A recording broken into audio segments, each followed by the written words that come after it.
masih menjelaskan kisahnya Imam Shibli. Ba'da mautihi dalam sause matine Imam Shibli an halihi fil manam.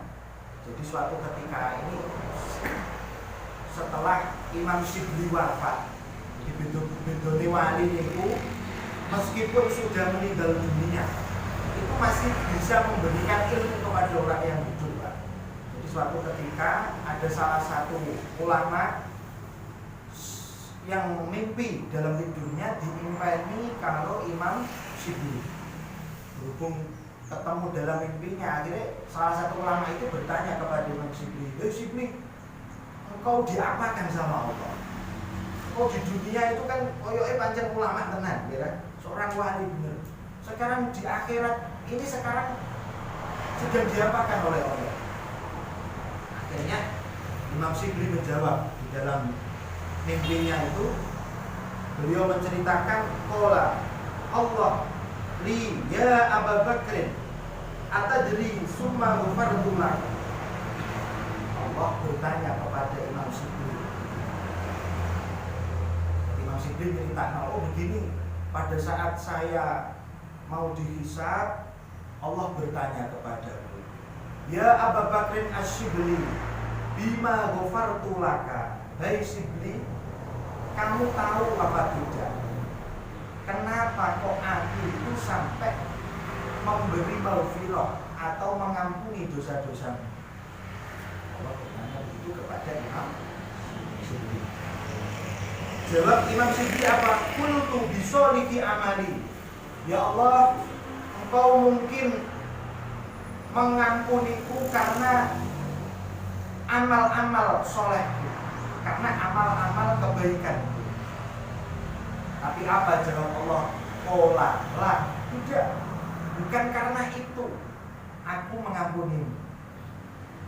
Qultu bi ikhlasi ubudiyati. Oh, atau mungkin bi ikhlasi ubudiyati, sebab saking ikhlasnya ibadahku Gusti. Jawab Allah lagi apa? Qala la, tidak, juga bukan karena ikhlasnya amalmu. Terus Imam Shibli menjawab lagi, qultu haji wa shaumi wa sholati.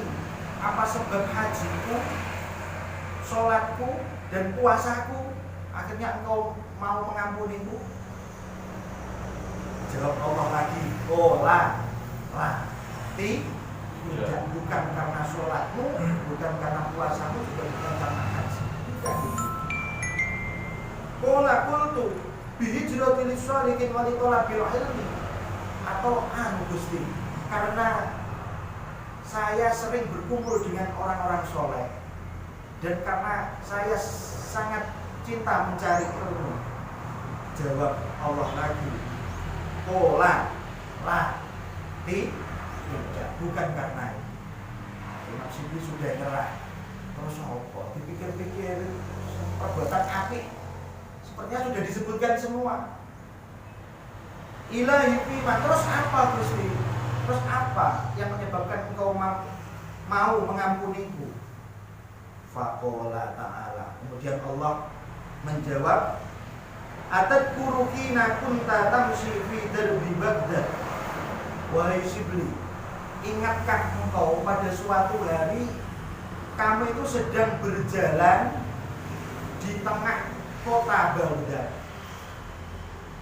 Di situ fawajadta hirrotan sohirotan, engkau sedang menemukan kucing kecil. Di tengah perjalanan engkau menemukan kucing kecil. Yang kucing kecil itu qad afaha al-barat wa hiya tazwa min shiddatihi. Yang kucing kecil itu sedang kedinginan. Cara kene itu biasanya kedinginan. Tahu enggak? Jadi kena udan, akhirnya ulune kasih mengkeret nonton kaya kucing cilik bisa. Terus depes, kucingnya itu ngumpet. Apa sih bahasa Indonesia? Depes. Akhirnya fa'akhot taha rahmatan lah.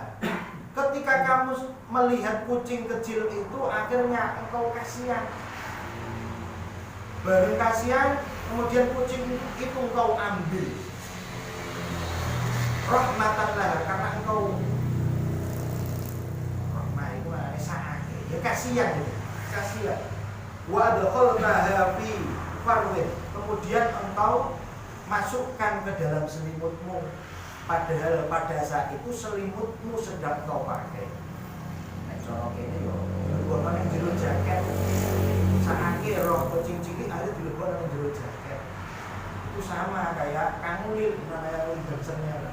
Itu juga biasanya kalau ada orang kedinginan ya dijaketi sok romantis ngono.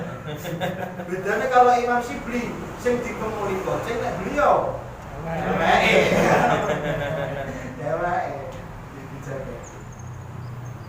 akhirnya karena alika wiqayatan laha faqultu na'am. Apakah engkau ingat kejadian itu Sibli?